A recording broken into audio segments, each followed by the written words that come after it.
not metaphorically, literally. Beneath your feet, behind walls, beneath floors and courtyards and alleys there are bones. Generations of townspeople, peasants, priests, infants, mothers, craftsmen rest just beneath the layers of soil, often stacked in beds of dirt worn down by time and footsteps. You might be walking along what seems to be an ordinary city, street and narrow lane, lined with crooked houses, laundry strung like flags across the rooftops. But pause, and you'll notice a small iron gate, a humble archway of worn stone. This is not a garden, though flowers grow wild around its edge. It is a parish graveyard, tucked tightly into the heart of the neighborhood. Oh, one of many. There is no silence here. Children dart between the gravestones. A hen scratches the earth near a sunken slab. A boy balances on the rim of a stone tomb like a pirate on a ship's mast. This is not a place set apart from life. It is part of it. Imagine yourself here now, leaning against the low wall. The air smells faintly of soil, wax, and wood smoke. Some tombs are crumbling. Others have been reused, stones flipped and chiseled again to save space. In cities with limited land, the dead are often buried 2 or 3 deep, and when bones are disinterred years later, to make room, they are moved to charnel houses. You may come across one of these stone buildings near the church, plain, square, within. Shelves hold skulls stacked like pale fruit, jawbones nestled beside femurs. Each bone once held a life now, anonymous, silent. Some believe these bones whisper to the living. Others say they protect the city from plague. Children dare one another to peek inside. You step away and walk toward the heart of the city. The church looms ahead, casting a long shadow over the square. This is the anchor of the neighborhood, the soul of the community. Its great bells chime not just for worship, but for the rhythms of daily life: morning work, midday rest, evening prayers. One sound for joy, another for death, another for danger. Step into the church now. Let the heavy oak door close behind you. The air is cool, hushed. Dust motes dance in beams of light streaming through stained glass. The floor beneath your feet is worn smooth by centuries of shuffling feet and penitent knees. To your left, a candle flickers in front of a painted Saint Sebastian pierced with arrows, his face serene. To your right, rows of wooden pews, their surfaces polished by elbows and sorrow, and beneath you more bones. The wealthy, the noble, the pious were often buried within the church itself. Beneath the nave, below the altar, sometimes directly under the steps you take now, look down. You may see an inscription. Here lies Robert, son of William Draper. Died in the year of our Lord 1307. His body lies beneath this stone, wrapped in linen, cradled by the earth. But it's not just the bodies of the known that dwell here. In recesses behind the altar, inside chapels cloaked in shadow, are relics, sacred fragments said to be from saints. A lock of hair, bone, a vial of blood sealed in glass. These are displayed in ornate reliquary tiny gold shrines, no larger than a book, encrusted with faded gems. Pilgrims travel from far away to glimpse these. They kneel before them. They leave coins, prayers, wax figures of their ailments. The faithful believe that healing flows from proximity, that saints hear, and sometimes answer. You hear footsteps behind you. A priest moves slowly through the nave, swinging a thurible censer filled with smoldering incense. The smell is rich, heavy with myrrh and frankincense.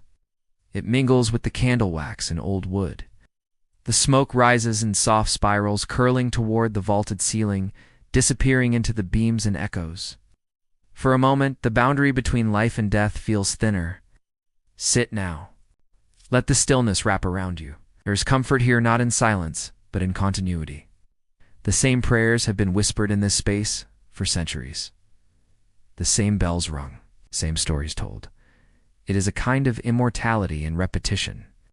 Outside, the evening service begins. A small group of townspeople gather, women with linen scarves tied over their hair, children clutching small wooden crosses, a merchant rubbing his calloused hands. They murmur prayers, familiar as breath. They kneel not only for the living but for the dead, for fathers lost to fevers, children buried too soon, wives taken in childbirth. The priest reads the names of those recently departed. One is your neighbor, the baker's apprentice. Another is a woman who lived alone and wove baskets. There is no drama here, only ritual. The city grieves in rhythm as it lives. After the service, as the light fades from the stained glass and the bells toll a final time, you step back outside. The city is shifted again, twilight calm, smoke curls from chimneys. The sounds are gentler laughter over supper, the clink of pails, footsteps hurrying home. But in the distance you hear the watchman climb the bell tower. His lantern flickers as he ascends the spiral stair. He pauses to look out across the roofs, the alleyways, the churchyards, watching for fires, watching for stars, watching for signs. He will ring the curfew bell soon, and later deep into the night, if someone dies, he will ring the passing bell, a slow, heavy sound that tells the city another soul has left its body. Prayers will be said. The grave will be opened. The earth will rise. The cycle continues. And still life goes on. You return to your own bed, knowing that beneath the wooden floor, beneath the streets, in the crypts and corners of the city, the dead rests not apart from you, but among you, ever present, ever silent, ever remembered. And in this shared space of life and afterlife, of stone and prayer, you begin to drift into sleep. The city's bells now distant, softened by time and dreams. By candlelight and moonshine, the city may appear come resting in the hush of sleep, wrapped in the rhythm of bells and prayer. But under this calmness lies something older. The medieval city was not merely a place of life, it was also a place of danger, constant creeping danger. The kind that lurks behind timbered walls, beneath cobbled streets, and within the very breath of your neighbor. To live in the city was to survive it. Let us begin with fire, the greatest fear of every townsperson. Imagine yourself waking in the middle of the night to shouting. At first it sounds like drunken laughter from the tavern below, but then crackling, faint glow beyond the wooden shutters. You sit up in your straw-filled mattress. The air is hot, acrid. Smoke begins to curl through the cracks in the beams. The fire has started in a baker's shop 3 doors down. The chimney was clogged. Sparks caught in thatch. The flames leap from one roof to another like a hungry beast. Scramble to gather your children, your cloak, your coins, whatever you can carry. There is no fire brigade, no organized help. Just neighbors with buckets, chains of people forming at the well, desperate to stop the spread. They shout in a frenzy, hurling water that vanishes into steam before it touches the flames. You join the crowd in the street. Some are crying. Some are praying. Others are hacking at walls with axes, tearing down houses to create fire breaks. The smoke chokes the air. Ash falls like snow. By dawn, the fire is out, but the street is gone. Blackened shells of homes. The smell of char lingers for weeks. Perhaps someone died. A neighbor. A child. Their names whispered in the next Sunday prayer. Fires were not rare. In many cities they came every few decades. More and more. London, Lubeck, Paris, Ghent. Few places escaped. Some towns even made a custom of rebuilding with fire in mind. No more thatch roofs, wider streets. But it was never enough. And just as fire comes from above, flood comes from below.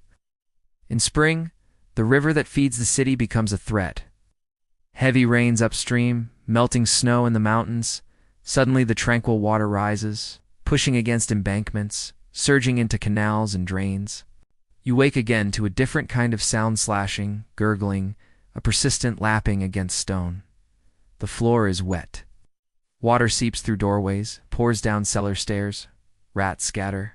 Furniture floats. The privy overflows. Everything smells of rot and sewage. Merchants race to save their goods, wool, parchment, floor all soaked. Bakers cannot bake. Mills stand still. Wells are polluted. Disease often follows. For days, you wade through streets ankle-deep in water. Bridges strain against the current. Children fall in and vanish. The city becomes not a safe place, but a maze of hazards, its bones softened by too much rain. But worse than fire or flood was the one thing everyone feared, yet could not see: plague. The Black Death came in 1347 and swept across Europe like a shadow with a sickle. But it did not vanish. Plague came in waves, and each time the fear returned. You know it before the officials admit it. First, the gossip a house sealed in the next quarter, a physician called to the tailor's wife. Then the rumors harden into fact. A cart rolls through the street in the early morning, carrying a pale body wrapped in a linen sheet. The bell tolls. Neighbors disappear behind closed doors. Shops shutter. Priests whisper blessings from a distance. And then come the smells sweet and sour, heavy with decay. The stench of illness is unmistakable. People carry posies of herbs to ward off the air. They burn sulfur in their hearths. Children are forbidden to play. Dogs are killed, cats vanish. The mayor declares the market's closed, but it's too late. The disease spreads faster than fear. It moves in breath, in sweat, in prayer. Entire families vanish in a week. The city tries to resist quarantine, curfews, prayers, but it's like trying to catch smoke with bare hands. Some say it's God's punishment. Others blame the stars. A few suspect poisoned wells. Mass graves are dug in fields at the city's edge. The ground there sinks and rises with the weight of the dead. And when the plague finally passes, the city breathes again, but not as it was. Emptier, quieter, changed. The survivors return to a world that has shifted. Fields overgrown, trades disrupted, streets once crowded, now silent. And yet, as always, life begins again. New thatch is laid on old beams. Children are born. Songs return. The city, dangerous as it is, begins once more to feel like home. But you never forget. You keep a candle near the door. You mark the river's rise on your wall. And every time a cough echoes in the night, your heart remembers the time when the air itself turned deadly. Because the city is not just a place of comfort and commerce. It is a creature of risk fire in its breath, flood in its veins, and plague in its lungs. To live here is not to escape danger. It is to outlast it. The city bustles with noise and commerce vendors calling, carts rattling, bells tolling in the towers above. At first glance, it might seem like a man's world. Artisans at the forge, butchers at their blocks, priests in the pulpit, officials in the square. But look more closely, and you'll begin to notice the quieter hands that keep the city alive. Women rarely named in the records, rarely praised in chronicles, were essential to every corner of medieval urban life. Their work often overlooked, moved behind shutters, beneath hoods, and in the folds of the day-to-day. It was invisible labor, but without it, the city would grind to a halt. Imagine yourself as a woman in the heart of the city, navigating its narrow lanes with a basket on your hip and a baby on your back. You rise before dawn not to leisure or learning, but to labor. If you are unmarried, perhaps you're apprenticed to a brewster, a female brewer. You carry heavy barrels of weak ale down steep cellar steps, check on boiling mash, clean sticky residue from pots with cold water and coarse cloth. Brewing is hot, sticky, and constant yet essential.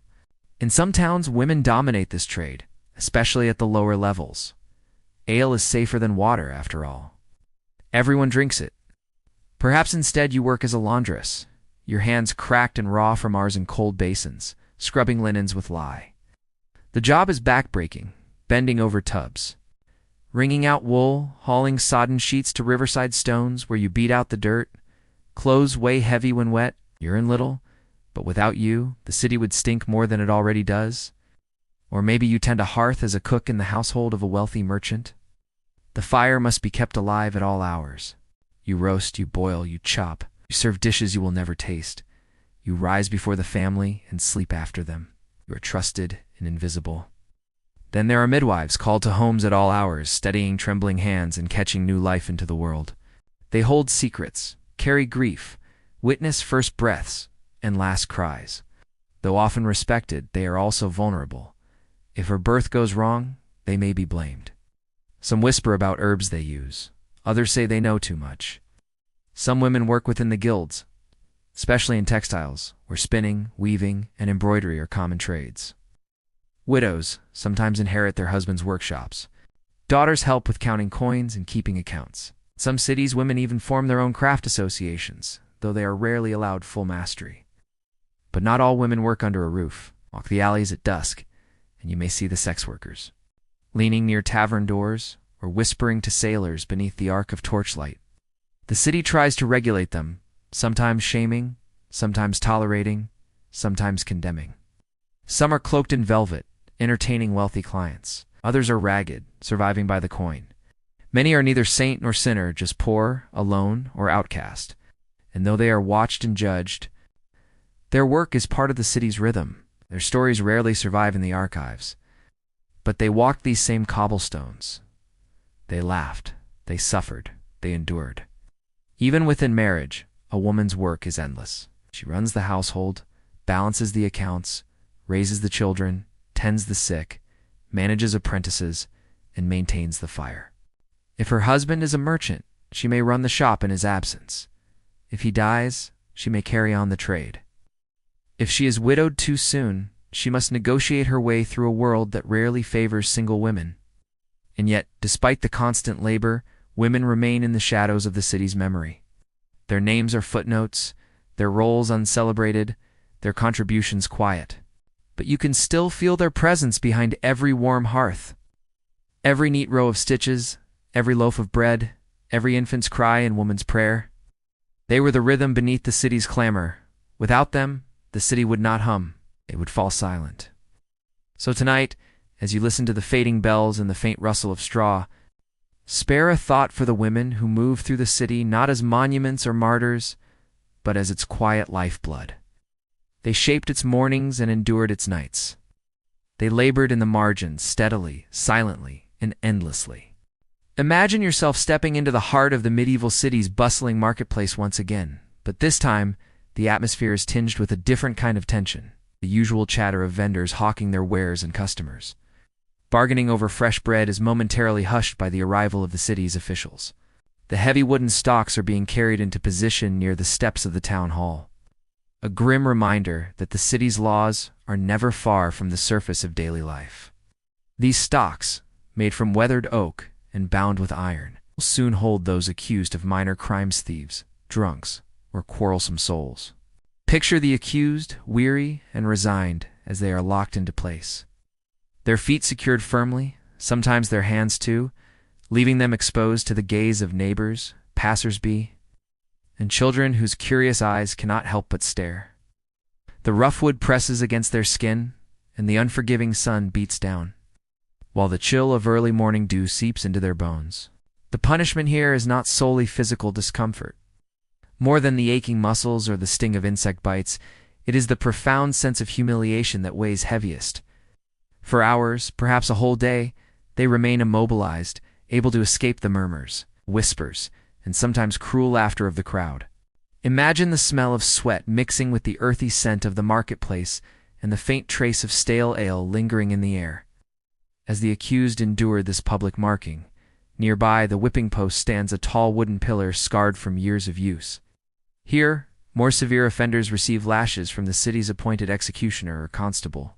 The crack of the whip slicing through the air breaks the marketplace's rhythm, stark contrast to the murmur of commerce and the clatter of carts. The lashes fall with measured precision, counted carefully to fulfill the sentence, but also to ensure survival. The pain, though swift and intense, is over quickly, leaving behind marks that serve as lasting warnings. Whippings are not only punishments but public lessons. The spectacle reinforces the social order. Those gathered merchants, children, wives, carrying baskets are reminded that justice is swift and visible. It binds the community in a shared understanding of right and wrong, the invisible lines that must not be crossed.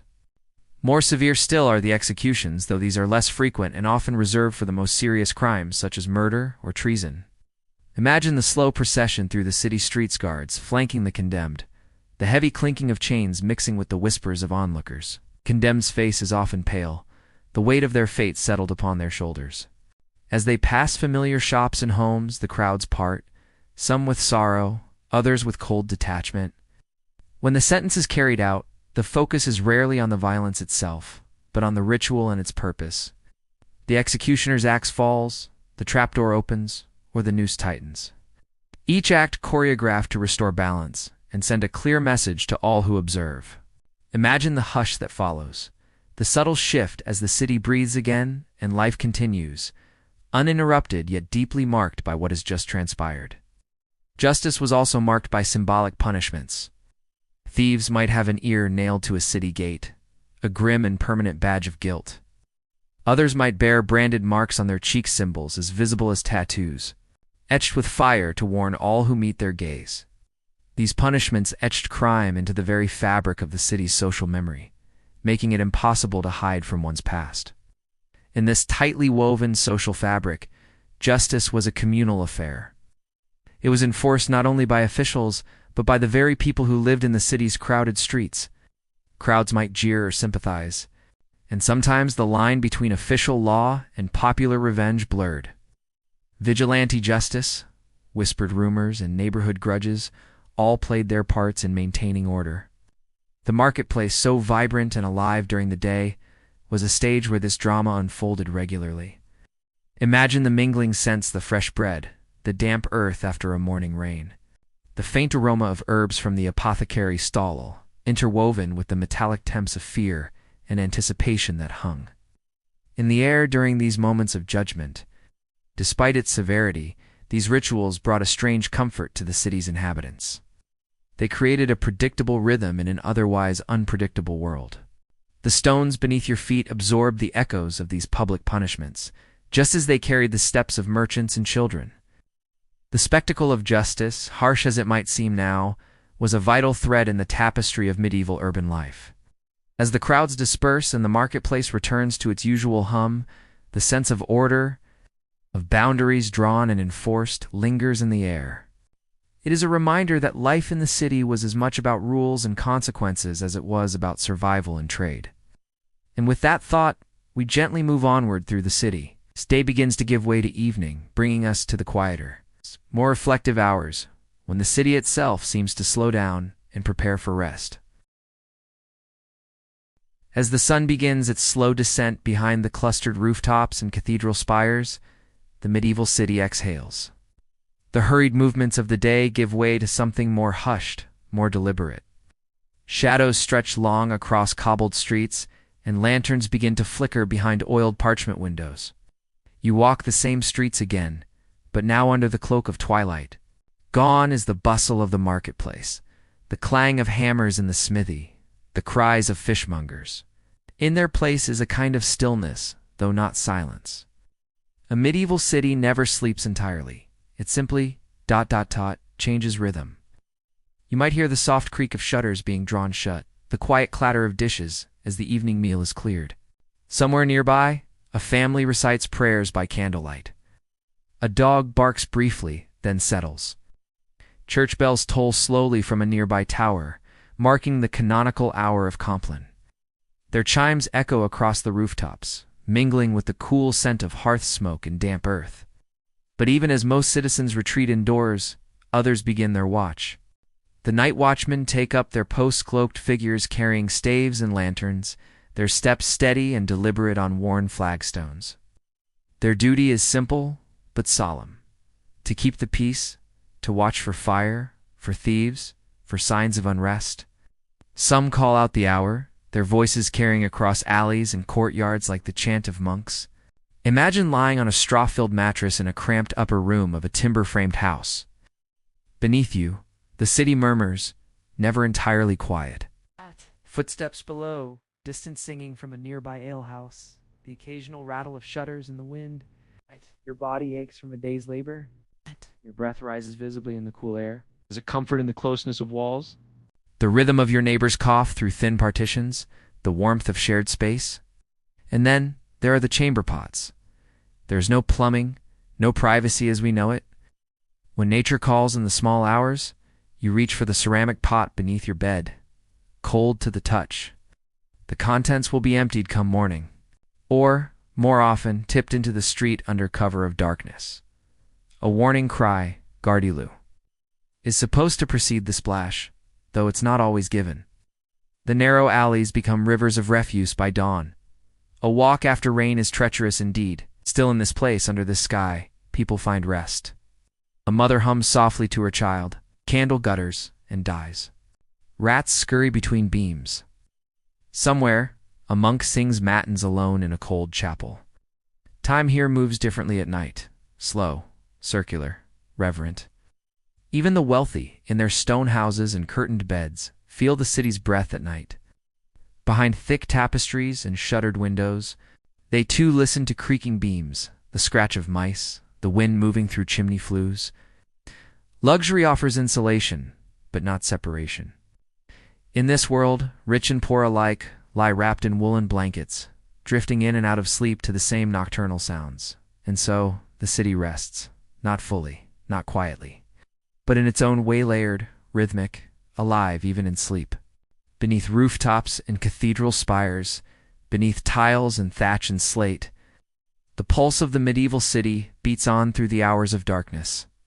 You, too, are part of that rhythm now. Tucked beneath your blanket, the echoes of carts and bells still lingering in your mind, your breath slows. The hard ground beneath you becomes soft. The flickering candle beside your bed sputters once, then fades. And outside your shuttered window, the city sleeps. And now, as the city fades fully into slumber, and the embers and hearths dwindle to a soft red glow, we come to the quiet end of our journey. You've wandered the crooked lanes of a medieval city where filth and life mingled in the gutters. You've walked beside the tanners and gong farmers, stood in the crowd as rebellion rose and fell, descended beneath the stones into the bones of the past. You've dined in the guild halls, bartered in the markets, prayed in the shadow of steeples, and felt the heat of fire and the chill of plague. You've listened to the bells toll for souls and the boots of the night watchmen passing by. And through it all, perhaps you've noticed something. How close we once lived to the ground, to the elements, to one another. The medieval city was never quiet, never clean, rarely fair. But it was alive, layered, textured, pulsing with smells and sounds and stories. For all its hardship, there was a strange kind of closeness in it. Life pressed in from all sides, and yet somehow endured. It's easy now, from the warmth of your bed, to marvel at how people lived, then how they survived the rot, the fire, the cold, the fear, and perhaps it makes the silence around you feel a little softer, the air cleaner, the walls more protective. How the quiet a gift. History in its long and winding corridors holds more than kings and wars. It holds the breath of laundresses and midwives, the sweat of laborers and fishmongers, the whispered prayers of those forgotten. And when we walk through it, slowly and gently, we find echoes that still live in us sin the way we build, eat, work, sleep. As the final candle flickers out and the imagined streets grow dim, may your own night be quiet, may your rest be deep, and may you carry with you into sleep the gentle hum of a world long gone but never truly silent.